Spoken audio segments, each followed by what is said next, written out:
오늘 그 유명한 골리앗과 다윗의 그 전쟁 얘기가 시작이 됩니다. 지난 시간 얘기를 잠깐만 말씀을 드리면 사울이 성령 하나님께서 떠나십니다. 그리고 악령이 그를 지배하기 시작했는데 그 일로 인해서 특별한 이제 계기가 만들어집니다. 수금을 잘 타는 다윗이 이제 정치적으로 입문하는 그런 계기가 됩니다. 그리고 이제 이어서 오늘 본문이 시작이 되는데 블레셋과의 전쟁이 이제 그 시작입니다. 어떤 내용인지 본문을 보도록 하겠습니다. 원래는 이제 사무엘 17장 1절부터 30절까지 내용인데 다 읽지는 않고 11절까지 교독하겠습니다. 블레셋 사람들이 그들의 군대를 모으고 싸우고자 하여 유다에 속한 소고에 모여 소고와 아세가 사이에 에베스 담밈에 진침해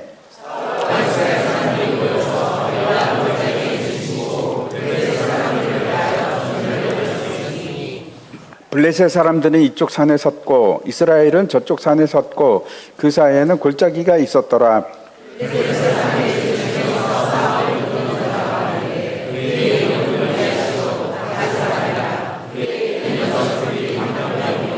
머리에는 노투구를 썼고 몸에는 비늘 갑옷을 입었으니 그 갑옷의 무게가 놋 5천 세겔이며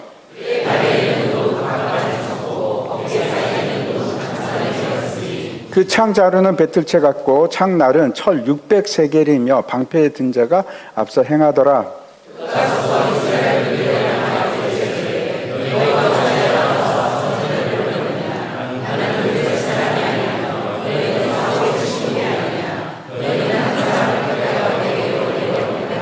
그가 나와 싸워서 나를 죽이면 우리가 너희의 종이 되겠고 만일 내가 이겨 그를 죽이면 너희가 우리의 종이 되어 우리를 섬길 것이니라.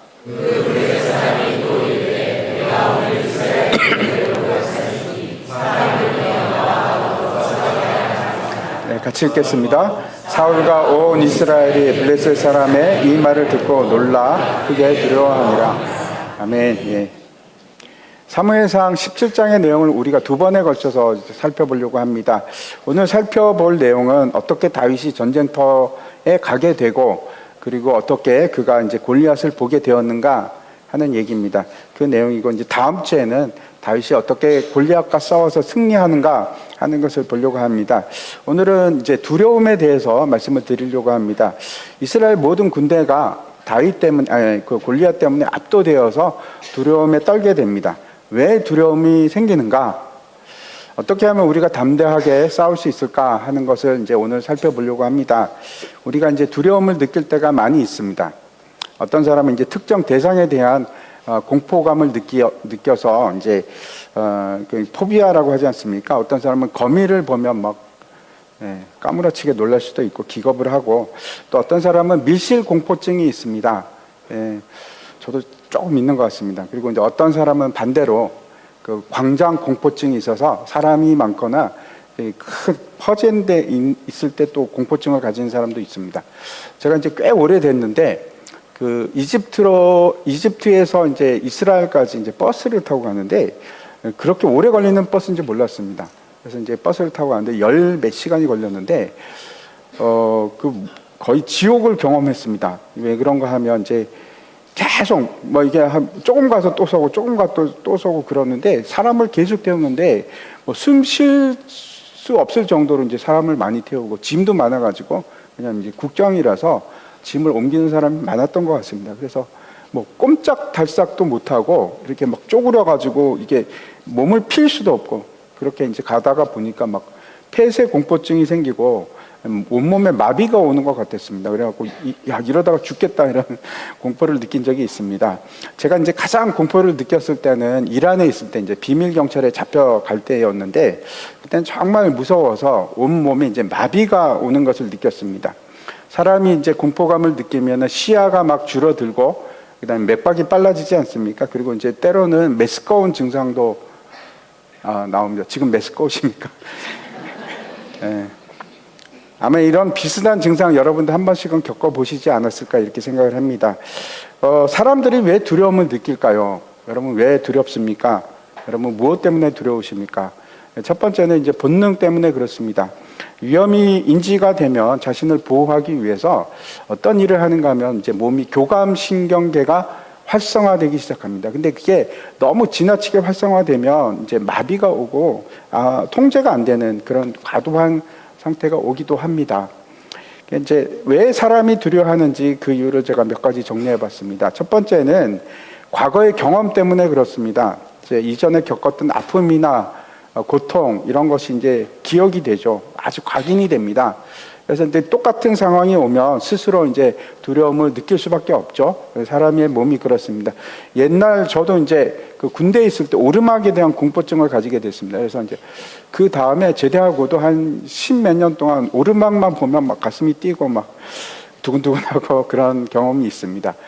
아이들이 이제 그 치과에 가서 고통을 한번 당하고 나면 치과 근처만 가도 막 몸을 벌벌벌 떠고 그러지 않습니까? 그런 게 학습된 공포감이 있습니다. 두 번째는 그 실제가 아니고 과장된 생각 때문에 공포를 느낄 때가 있습니다. 상상 때문에 또는 이제 실패에 대한 두려움 때문에 공포감을 가질 수 있습니다. 여러분도 지금 그런 공포감을 가지실지도 모르겠습니다. 일종의 막연한 공포감인데 내가 실패하면 어떡하지?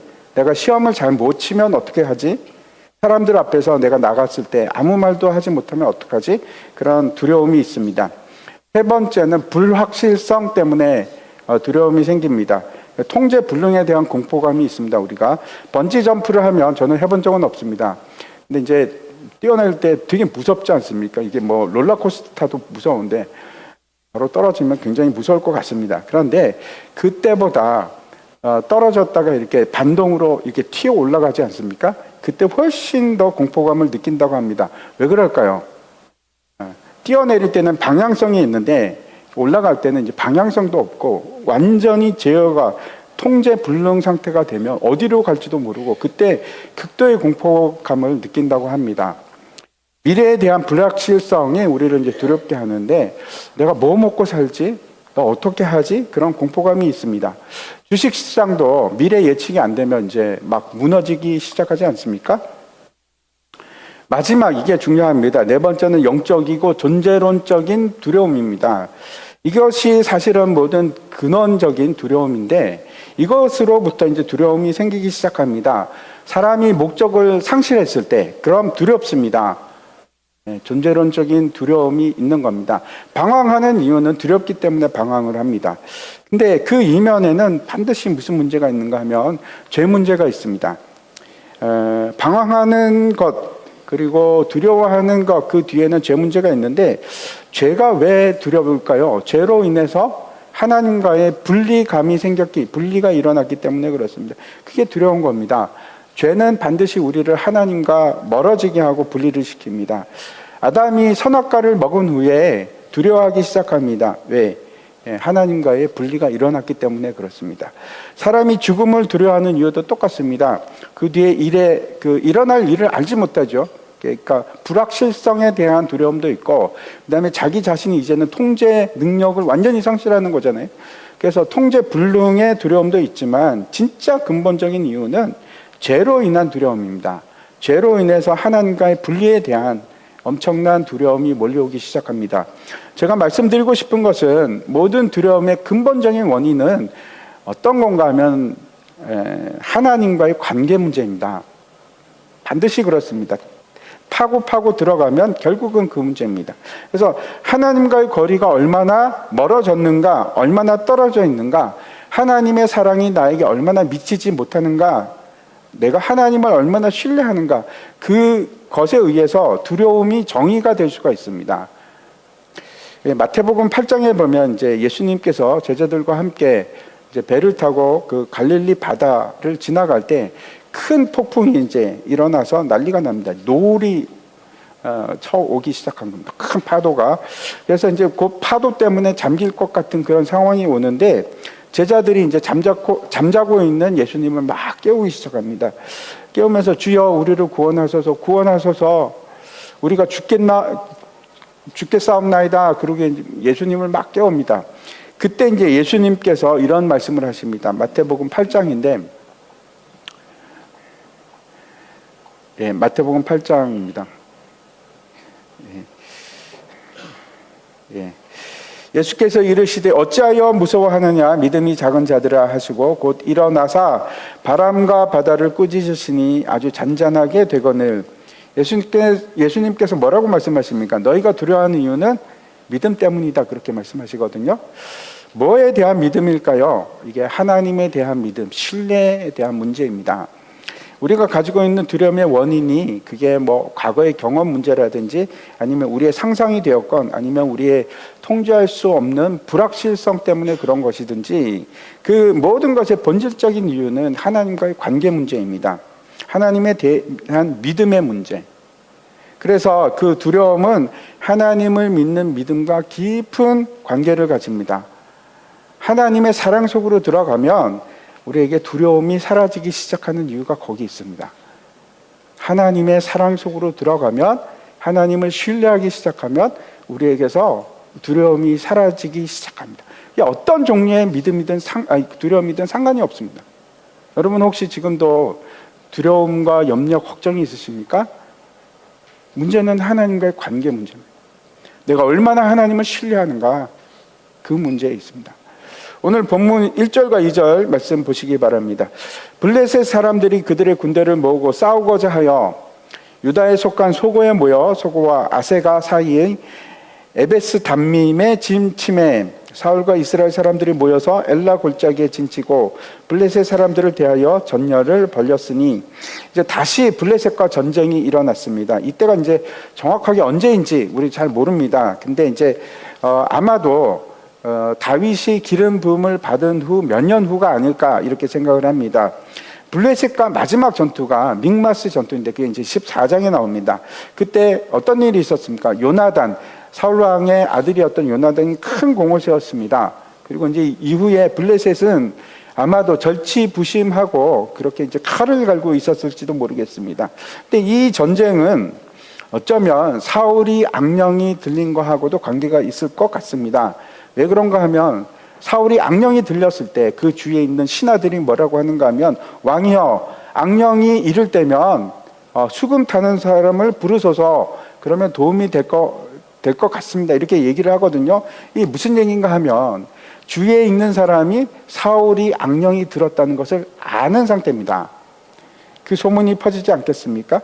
블레셋도 아마 이 사실을 사울이 제정신이 아니구나, 이걸 깨달았을 겁니다. 소문을 듣지 않았을까 생각을 합니다. 그리고 한번 생각해 보십시오. 사울이 악령이 들었는데 그 악령이 든 상태로 제대로 무슨 판단을 하겠습니까? 정치를 제대로 하겠습니까? 국정이 아마도 소홀해지고 이스라엘의 국력이 막 낮아지고 약해지기 시작했을 겁니다. 그때를 노리고 이제 공격을 하는 겁니다. 1절에 보면 소고 그리고 이제 아세가 사이에 진을 쳤다 이렇게 되어 있는데 여기는 이제 경계 지역입니다. 이스라엘의 경계 지역인데 전략적으로 굉장히 중요한 곳입니다. 한번 보여주십시오. 블레셋 사람들이 이제 먼저 이곳을 이제 선점을 합니다. 그리고 진을 쳤는데 그곳 이름이 에베스 담밈이라고 되어 있습니다. 이 말이 어떤 뜻인가 하면 이게 피가 중지되다, 그런 뜻이거든요. 이게 좀 느낌이 오십니까? 그 말은 어떤 건가 하면 여기에 수많은 전투가 있었다, 역사 속에서 하는 뜻입니다.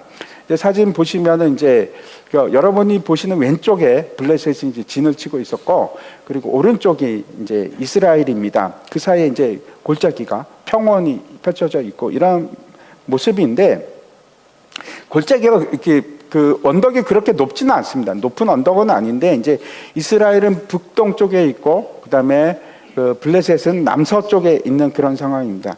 골짜기를 두고 이제 진을 치고 있는데 저기 지도는 잘 안 보이시죠? 너무 조그맣게 보여서. 근데 이제 전투가 쉽게 일어나질 않습니다. 블레셋이 아마도 이제 어느 정도 규모인지 우리는 모릅니다. 이스라엘도 모르는데 블레셋이 쳐들어왔으니까 분명히 블레셋이 훨씬 더 군사력이 많았을 겁니다. 그런 유리한 상황이 아니었을까, 그런 생각을 합니다.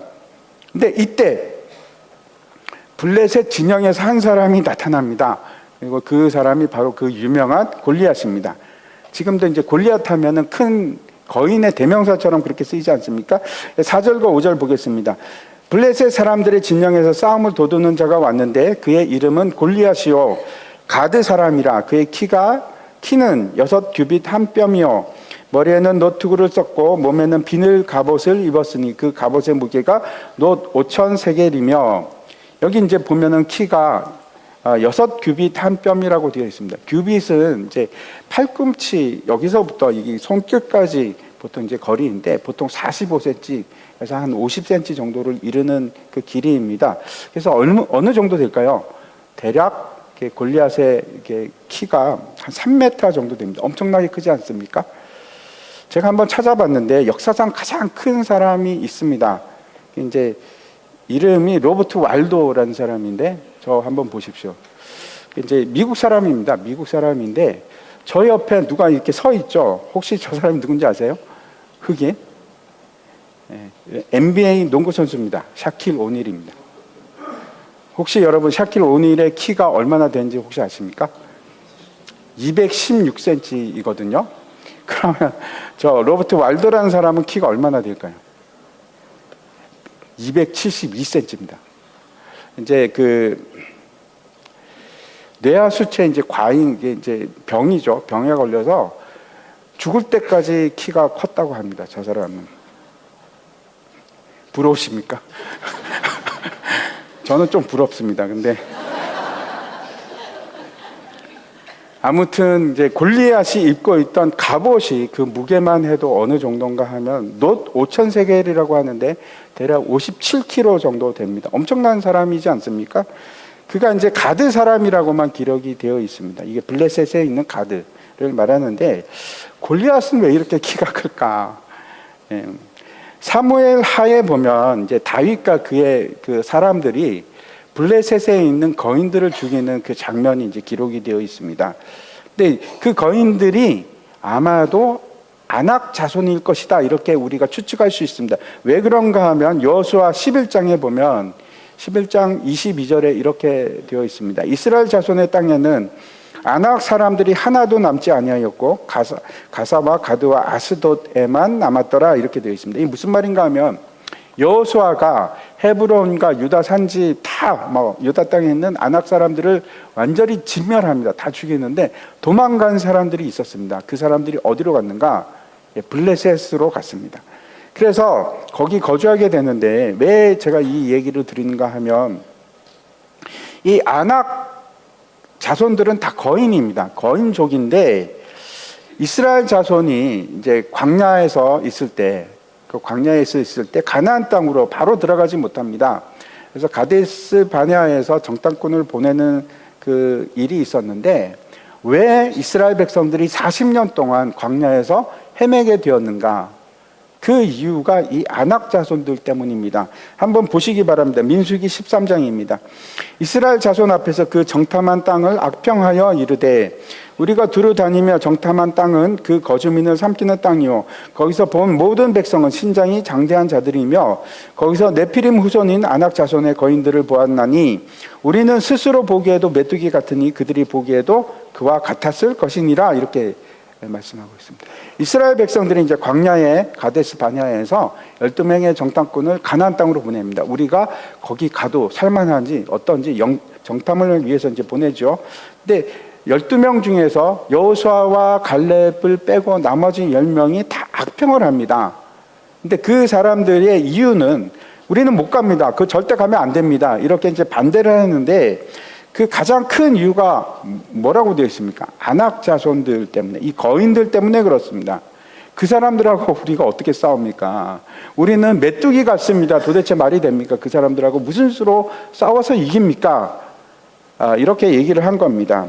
그리고 이 사람들이 누구의 후손인가 하면 여기 보니까 뭐라고 되어 있습니까? 네피림의 후손이라고 되어 있거든요.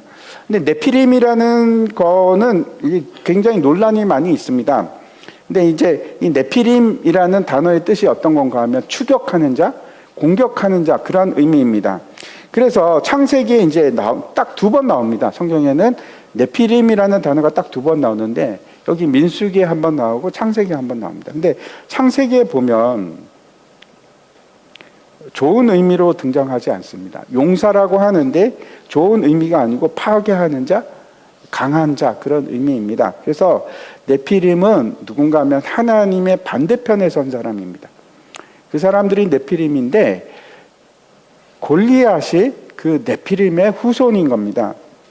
그래서 제가 얘기하는 것은 키가 큰데 막 뭐 아무것도 안 하는 허당이 아니고 용사입니다. 골리앗은 용사일 뿐만 아니고 그가 네피림의 후손이라는 것은 굉장히 영적인 의미를 가지고 있는 겁니다. 아무튼 이 거대한 아낙 자손 골리앗이 엘라 골짜기로 딱 내려옵니다. 내려와서 소리를 지르기 시작하는데 뭐라고 하는가 하면 8절입니다. 그가 서서 이스라엘 군대를 향하여 외쳐 이르되 너희가 어찌하여 나와서 전열을 벌렸느냐? 나는 블레셋 사람이 아니며 너희는 사울의 신복이 아니냐? 너희는 한 사람을 택하여 내게로 내려보내라. 골리앗이 아주 중요한 얘기를 하고 있는데 나는 블레셋 사람이 아니며, 이거 반어법입니다. 이게 나는 블레셋 사람이다 그런 뜻이거든요. 이 말은 무슨 뜻일까요? 나는 자유인이다. 나는 너희하고 달라. 나는 자유인이다. 이렇게 얘기하면서 너희는 뭐라고 합니까? 사울의 신복이 아니냐? 이건 무슨 뜻인가 하면 너희는 사울의 종, 노예가 아니냐. 그런 말입니다. 그리고 이제 뭐라고 하는가 하면 한 사람을 보내라. 내가 그와 싸우겠다. 그래서 만약에 내가 이기면 너희가 나의 종이 되고 내가 지면 우리가 너희의 종이 되겠다. 그러면서 이제 이스라엘 군대는 모여갑니다. 이 겁쟁이들아 빨리 나와라. 감히 나랑 누가 싸울래? 싸울 수 있겠느냐? 뭐 이렇게 하는 겁니다. 결국 다 싸우지 말고 우리 이제 대표로 1대1로 싸우자 이런 얘기가 되는데 이거는 굉장히 큰 영적인 의미가 있습니다. 왜 그런가 하면 사탄은 항상 내가 너와 싸우겠답니다. 너희와 싸우겠다고 얘기하지 않습니다. 사탄은 내가 교회랑 싸우겠다 그렇게 하지 않고 내가 바로 너하고 싸울 거야 하는 것을 강조합니다. 너는 혼자라는 뜻입니다. 반드시 사탄이 원하는 것이 있습니다. 그게 뭔가 하면 나의 종이 되라. 나에게 굴복하라. 나에게 절하라. 이겁니다. 사탄이 우리를 덮치기 위해서 앞에 사자처럼 이렇게 웅크리고 있는데 그 모습이 꼭 골리앗과 같지 않습니다. 말씀을 드리는 것은 사탄이 때로는 광명한 천사의 모습으로 우리에게 나타날 수도 있고 엄청 친절하고 상냥한 모습으로 나타날 수도 있습니다. 젠틀하게. 하지만 반드시 요구하는 것은 이겁니다. 나에게 절하라. 나 앞에서 굴복하라. 그걸 요구합니다. 그리고 이제 이 거대한 블레셋 사람이 나와서 이제 소리를 막 지르고 있는데 이스라엘은 어떤 반응을 보였는지 보겠습니다. 11절입니다. 사울과 온 이스라엘이 블레셋 사람의 이 말을 듣고 놀라 크게 두려워하니라. 여기서 두려워한다 하는 말은 굉장히 무서워했다 그런 의미를 훨씬 넘어서서 무슨 의미인가 하면 산산이 깨어졌다. 완전히 파괴됐다. 그런 의미입니다. 마음이 완전히 이제 무너진 겁니다. 근데 잘 보십시오. 여기서 두려워하는 그 대상이 누굽니까? 누가 두려워하고 있습니까? 사울과 온 이스라엘이 두려워하고 있습니다. 근데 여기까지가 1막입니다. 이야기의 1막이고 이제 2막으로 들어가는데 여기서부터 이제 다윗 얘기로 넘어갑니다. 마치 이제 다윗이 여기서 처음 등장하는 것처럼 그렇게 이제 소개를 하고 있는데 12절부터 14절까지 제가 한번 읽어보도록 하겠습니다. 다윗은 유다 베들레헴 에브라 사람 이세라 하는 사람의 아들이었는데 이세는 사울 당시 사람 중에 나이가 많아 늙은 사람으로서 8 아들이 있는 중 그 장성한 세 아들은 사울을 따라 싸움에 나갔으니 싸움에 나간 세 아들의 이름은 장자 엘리압이요 그 다음은 아비나답이요 셋째는 삼마며 다윗은 막내라. 장성한 세 사람은 사울을 따랐고 이렇게 이제 다윗에 대해서 소개하는 이유가 있습니다. 첫 번째는 왜 다윗이 전투에 참가하지 않았는가 그걸 이제 설명하고 있죠. 그것뿐만 아니고 또 한 가지 이유가 있습니다. 왜 이렇게 소개를 하는가 하면 그 형들과 다윗을 대조하기 위해서 그렇게 합니다. 마지막 14절을 다시 한번 보시기 바랍니다. 여기 보면 다윗은 막내, 제일 작은 자였는데 위에 3명의 형은 뭐라고 합니까? 사울을 따르는 자들. 이렇게 이제 소개하고 있습니다. 앞에서 이제 골리앗이 얘기했던 거하고 똑같지 않습니까? 너희는 사울의 신복이야. 너희는 사울의 종이야. 그걸 강조하기 위함입니다. 다시 말씀드립니다. 다윗은 그렇지 않은데 그 형들은 지금 어떤 상태로 되어 있습니까? 사울의 종입니다. 이건 아주 중요한 겁니다. 우리는 누구의 아래, 누구의 지배를 받게 그렇게 창조된 사람들이 아닙니다. 사람의 종으로 존재하는 것이 절대 아닙니다, 여러분. 우리는 유일하게 하나님 아래의 종입니다. 사람의 종은 아닙니다. 이 정체성을 가지는 게 너무나 중요합니다. 하나님께서 이제 천지를 창조하시고 사람에게 세 가지 명령을 내리셨는데, 생육하고 번성하여 땅에 충만하라. 첫 번째가 그거고, 두 번째는 땅을 정복하라. 세 번째가 모든 생물을 다스리라, 그렇게 말씀하십니다. 우리는 어떤 사람인가 하면 피조 세계를 다스리게 만들어졌습니다. 그렇게 계획이 되어 있고 그렇게 설계가 되어 있습니다. 우리는 다스림을 받는 존재가 아닙니다. 그래서 우리는 절대로 누구에게 절하지 않습니다. 고개를 숙이지 않습니다. 그게 누구든지, 저는 이제 뭐 존경을 표하지 말라 그런 뜻이 아닙니다. 존경을 위해서 우리가 고개를 숙일 수 있지만 그거는 굴복의 의미가 아닙니다. 종이 되겠다는 표시 아닙니다. 절대 아닙니다. 성경은 우리를 어떻게 말씀하고 있는가 하면 우리는 왕 같은 제사장들입니다. 왕입니다, 왕. 예수 그리스도와 함께 통치하는 자로 우리가 세움을 받았습니다. 두려움은 언제나 내가 다스리는 자가 아닐 때 두려움이 생깁니다. 내가 권세가 없을 때, 내가 약할 때, 그때 두려움이 생기지 않습니까? 우리는 예수 그리스도로부터 위임을 받은 사람들입니다. 예수 그리스도의 권세는 어떤 건가 하면 하늘과 땅의 모든 권세를 하나님께서 예수님에게 주셨고, 그 권세를 이 땅에 있는 우리들에게 위임을 하셨습니다. 우리는 그 권세를 받은 자들입니다. 여러분, 절대 이 권세를 포기하지 마십시오. 우리는 끝까지 다스리는 자지 다스림을 받는 자가 아닙니다. 다스림을 받는 자는 두려워하게 되어 있습니다. 돈의 다스림을 받으면 돈에 두려워하죠. 우리가 두려워할 존재는 단 한 분, 하나님밖에 없습니다. 하나님만이 우리를 다스릴 수 있고, 나머지 어떤 것도, 나이도, 건강도, 돈도, 권세도, 사람도, 어떤 사람도 우리를 다스릴 권세가 없습니다. 15절과 16절을 한번 보시기 바랍니다. 다윗은 사울에게로 왕래하며 베들레헴에서 그의 아버지의 양을 칠 때에 그 블레셋 사람이 40일을 조속으로 나와서 몸을 나타내었더라. 어떻게 되는가 하면, 다시 원래 이제 사울의 궁으로 그 수금을 연주하는 자로 들어가지 않습니까? 그래갖고 또 그 음악으로 치유도 하고 그 다음에 이제 병기 드는 자가 되었습니다. 근데 계속 그렇게 있었던 것이 아니고, 여기 보면 이제 집에 가서 양을 치고 또 부르면 또 가고 왔다 갔다 그런 생활을 했던 것 같습니다. 그런데 이제 지금 엘라 골짜기에 지금 그 대진을 하고 있으면서, 진을 치고 있으면서 이 골리앗이 나랑 싸우자 그렇게 외쳤는데, 이걸 하루 이틀만 그런 것이 아니고 여기 뭐라고 되어 있습니까? 무려 40일 동안 조석으로 아침 저녁으로 외쳤다 그럽니다. 야, 이게 어떻게 이럴 수 있을까? 도대체 골리앗은 싸우지도 않고 도대체 이게 무슨 짓인가? 왜 소리만 지르고 있을까요? 왜 그럴까요? 이거는 굉장히 영적인 이유를 우리에게 보여주고 있습니다. 물론 실제 블레셋 군대가 이스라엘 군대를 압도할 수 있는 그런 전력이 아니어서 그럴 수도 있겠지만, 여러분, 영적인 싸움도 똑같습니다. 사탄이 우리에게 무엇을 할 수 있을까요? 그럼 뭘 할 수 있다고 생각합니까? 사람들이 많이 오해하는 것이 있습니다. 사탄이 우리 안으로 들어올 수 있나요? 못 들어옵니다. 절대로 못 들어옵니다. 불가능합니다. 만약 우리가 예수를 믿는 사람이라면 그 명제가, 분명한 명제, 지지난주 생각납니까? 우리가 예수를 주로 고백하는 그 이유가 뭡니까? 우리 안에 성령 하나님이 계시거든요. 어둠과 빛이 같이 있을 수 없습니다. 그리스도와 벨리알이 조화를 이룰 수가 없다고요. 동시에 있을 수가 없습니다. 절대로 불가능합니다. 내 안에 성령이 있다면 귀신이 안에 들어올 수가 없습니다. 이거는 제 얘기가 아니고 성경의 말씀입니다. 성경에서는 뭐라고 말씀하시는가 하면, 하나님께서 그 하나님께 속한 자를 악한 자가 만지지도 못하게 한다고 말씀하시거든요. 요한일서 5장 18절 말씀 한번 보여주십시오. 같이 읽겠습니다.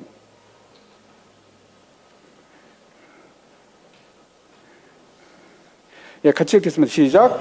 하나님께로부터 나으신 자가 그를 지키심에 악한 자가 그를 만지지도 못하느니라. 기억하십시오. 절대로 못 만집니다. 골리앗이 그랬듯이 사탄은 여러분 종이의 호랑이에 불과합니다. 우리에게 아무것도 할 수 없습니다. 골리앗이 왜 그러고 있었을까요? 우리에게 얼마든지 겁을 줄 수 있고 마치 우리 속에 들어온 것처럼 속일 수도 있고 우리를 지배하는 것처럼 할 수 있는데 속지 마십시오. 여러분에게 달려 있습니다. 여러분이 사탄의 지배하로 들어가기로 내가 그렇다고 믿으면 그렇게 되는 거고, 여러분이 그렇지 않다고 얘기하면 그렇지 않은 겁니다. 우리는 자유함을 가진 사람들이라니까요. 너무 중요합니다. 절대 속지 마십시오. 사탄은 계속해서 이걸 속입니다. 너는 나의 지배하에 있어. 너는 나를 벗어나지 못해. 너는 두려움에 갇혀 있을 거야. 아닙니다. 아닙니다. 누가복음 4장 18절 말씀 보시기 바랍니다. 너무 중요합니다. 같이 읽겠습니다. 시작. 주의 성령이 내게 임하셨으니 이는 가난한 자에게 복음을 전하게 하시려고 내게 기름을 부으시고 나를 보내사 포로된 자에게 자유를, 눈먼 자에게 다시 보게 함을 전파하며 눌린 자를 자유롭게 하고. 예수님께서 십자가를 지시고 우리를 자유케 하셨는데 우리에게 성령을 주셨습니다. 그래서 예수 이름을 고백하는 모든 자에게는 우리 안에, 우리에게 누가 있습니까? 성령 하나님께서 계십니다. 그리고 그 권세가 우리에게 주어졌거든요. 이 가난하다는 말은 굉장히 폭력적인 단어입니다. 무슨 얘기인가 하면 그냥 돈이 없다 이런 것이 아니라 그걸 넘어서서 파괴되고 완전히 무너져서 구걸을 하지 못하면, 다른 사람의 도움이 없으면 살아갈 수 없는, 일어날 수 없는 자를 얘기합니다. 완전히 폭력으로 망가진 자를 얘기하는 겁니다. 근데 그에게 복음이 전해졌습니다. 포로된 자에게, 정복당한 자에게, 종이 된 자에게, 쇠사슬이 묶여져 있는 자에게 예수 그리스도께서 이제 그 자유를 주셨습니다. 우리를 구속함으로, 그의 핏값으로 우리를 사시고 우리를 자유케 하신 겁니다. 쇠사슬을 끊으셨습니다. 끊어졌다니까요. 그게 붙어있는 게 아닙니다. 눈먼 자는 앞을 볼 수 없는 그 칠흑 같은 암흑 속에 있는 자를 얘기하는 건데, 이거는 그걸 넘어서서 무감각하고 무력하고 영적으로 죽은 자를 얘기합니다. 볼 수 없는 죽은 자, 영적으로 죽음을 당한 자를 다시 보게 하셨답니다. 예수 그리스도께서. 그리고 정말 중요한 것은 이 눌린 자입니다. 눌렸다는 것은 어떤 것인가 하면 지속적으로 압제를 당해서 숨을 쉴 수 없는 고통 속에 있는, 완전히 노예가 된 자, 묶여 있는 자, 그거를 이제 해방하고 자유함을 주셨습니다. 그리고 이 일은 십자가상에서 이루어졌습니다. 끝났습니다. 그걸 믿는 자에게는 이 자유와 해방이 우리에게 주어졌고, 그래서 우리는 사탄의 권세 아래에 있는 것이 아니고 그 쇠사슬에 매여 있는 자가 아니고 이제는 완전히 자유롭게 된 겁니다. 믿으십시오. 이건 우리에게 주어진 권리이고 권세입니다. 사탄이 우리를 어떻게 할 수가 없다니까요.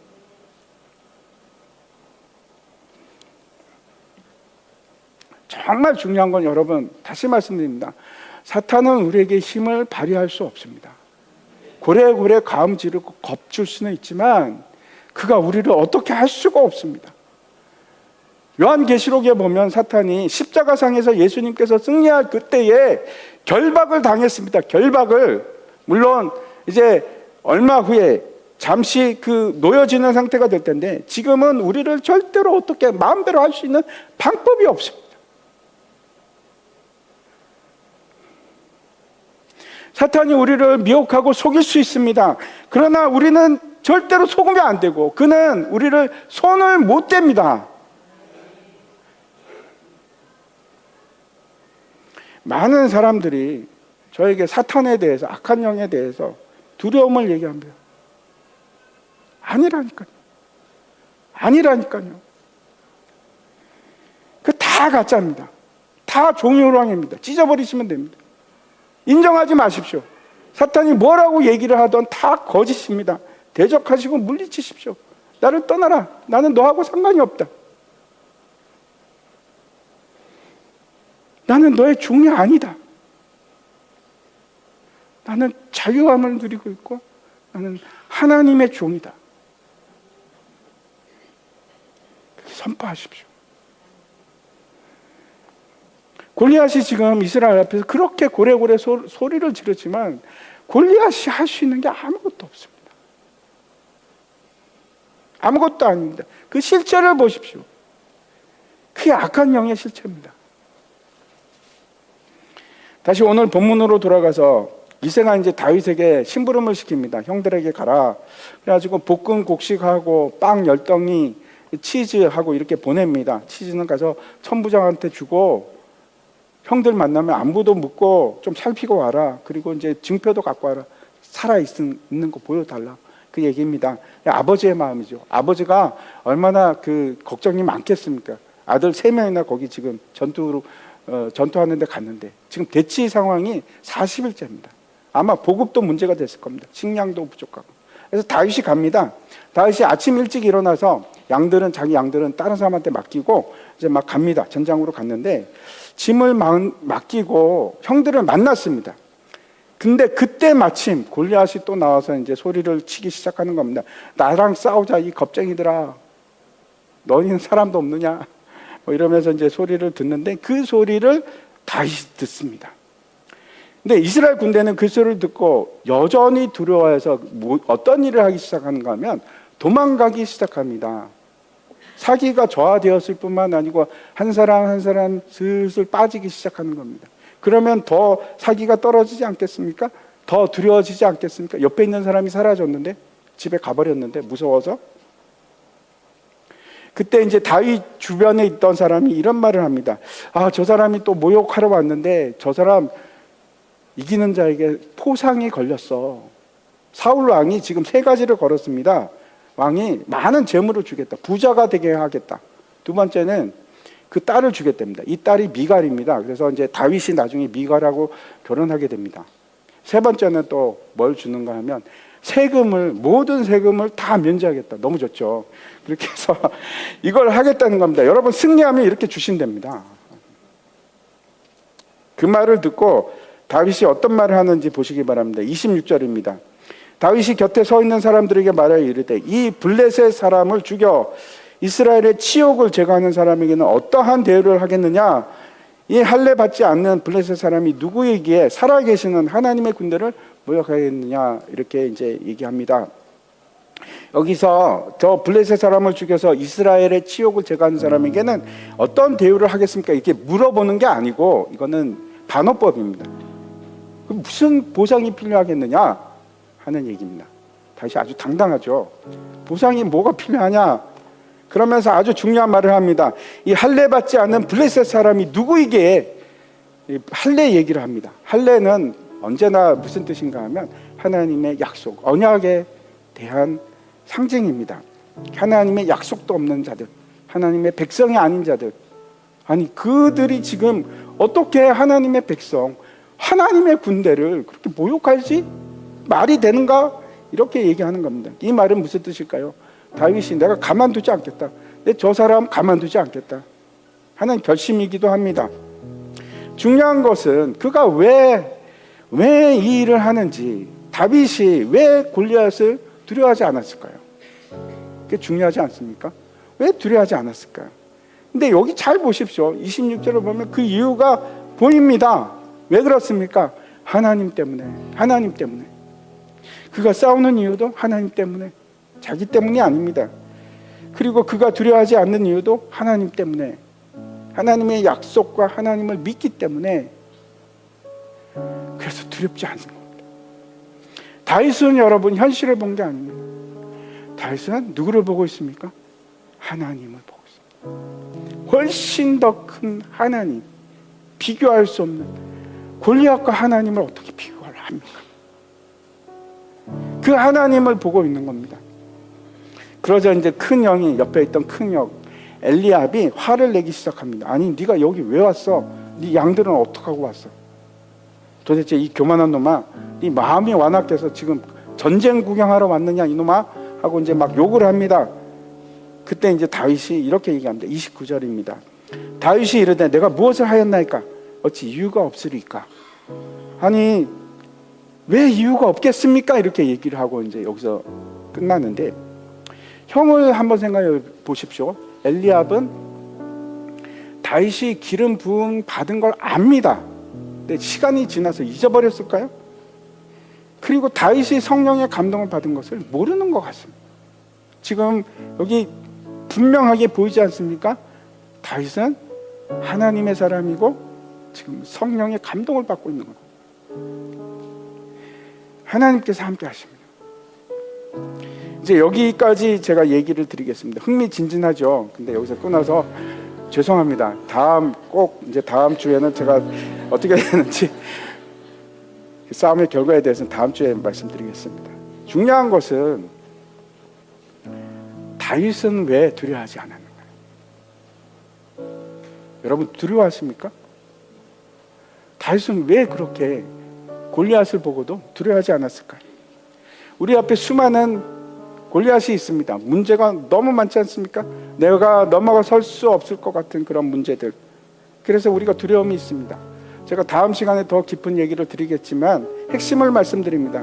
우리가 집중해야 할 것은 하나님입니다. 하나님. 이 모든 것을 통치하시는 하나님, 우리를 결코 떠나지 않으시는 하나님, 우리를 끝까지 사랑하시겠다고 말씀하신 하나님, 내가 너희와 항상 함께 있겠다고 말씀하신 하나님, 우리를 구원하시겠다고 말씀하신 하나님, 그 하나님이 살아계신데 뭐가 두렵겠습니까? 뭐가 두렵겠습니까? 우리가 그 하나님을 바라보면 두려워할 이유도 없고 두려워할 필요도 없습니다. 요한일서 4장 말씀 한번 보시기 바랍니다. 제가 읽겠습니다. 하나님이 우리를 사랑하시는 사랑을 우리가 알고 믿었노니 하나님은 사랑이시라. 사랑 안에 거하는 자는 하나님 안에 거하고 하나님도 그의 안에 거하시느니라. 이로써 사랑이 우리에게 온전히 이루어진 것은 우리로 심판날에 담대함을 가지게 하려 함이니 주께서 그러하신과 같이 우리도 이 세상에서 그러하니라. 사랑 안에 두려움이 없고 온전한 사랑이 두려움을 내쫓나니 두려움에는 형벌이 있음이라. 두려워하는 자는 사랑 안에서 온전히 이루지 못하였느니라. 우리가 사랑함은 그가 먼저 우리를 사랑하셨습니다. 하나님께서 우리를 먼저 사랑하셨습니다. 우리는 어떤 자들인가 하면 하나님의 사랑 안에 있는 자들입니다. 잊지 마십시오. 우리가 하나님을 사랑한다면 더 이상 우리는 두려워할 것이 없습니다. 하나님은 이미 우리를 사랑하셨고, 내가 하나님을 사랑한다면 더 이상 이 세상에서 우리가 두려워할 것은 아무것도 없습니다. 담대할 수 있습니다. 승리할 수 있습니다.